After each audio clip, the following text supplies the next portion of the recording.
Okay, so fast forward 10,000 years after the nuclear bomb hit Antarctica, about 2,000 years before the Great Turf War, squids and octopi have evolved to live on land, and they start to civilize. What? I thought they were rivals in war. Well, not yet. They start to create civilizations on land. This is when places like Splatsville, Ingopolis, and Calamari County were built. In Sunken Scroll 16, we even see Inklings and Octolings posing together, never dreaming that nature itself would turn them against one another. Wait.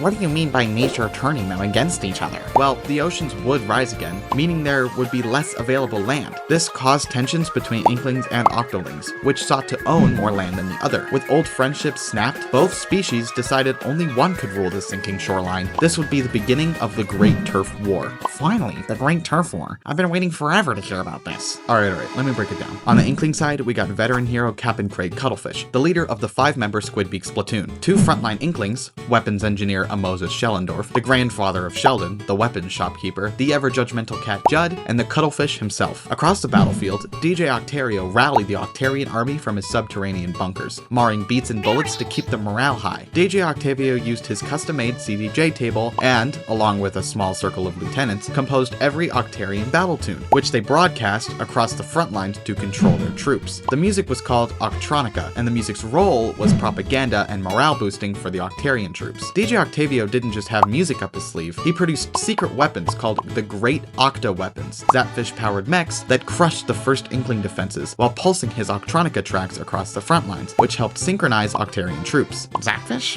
What are those? Yeah, so Zapfish are small, naturally bioelectric fish that Inklings and Octolings harvest as renewable power sources. Their bodies generate a steady current, and each Zapfish's tail ends in a 2-pronged plug, making them literally look, then function, like swimming electrical cords. Because Zapfish energy is so clean and portable, Octarian engineers also bolted them to their combat gear, and every great Octo weapon is a giant mech with a captive Zapfish stuffed inside its reactor core. Oh, that makes sense. Anyway, the conflict that followed, aka the Great Turf War, opened with Octarian victories. Inklings overslept dawn patrols, and the Octarian mechs rolled straight into their stronghold. But, as the fiercest assault peaked, an Octarian power cord was yanked out of its socket. Every great Octo weapon fell silent in an instant, flipping certain victory into chaos. So, wait, you're telling me that Octarians were going to win, undeniably, but because someone unplugged a power cord, they lost the war? Yep, that was a mistake the Octarians were never gonna make again. So, what do they do afterwards? What happened to the Octarians? I'll answer that in my next video of the Splatoon lore recap series, so follow so you don't miss the next episode. Wait,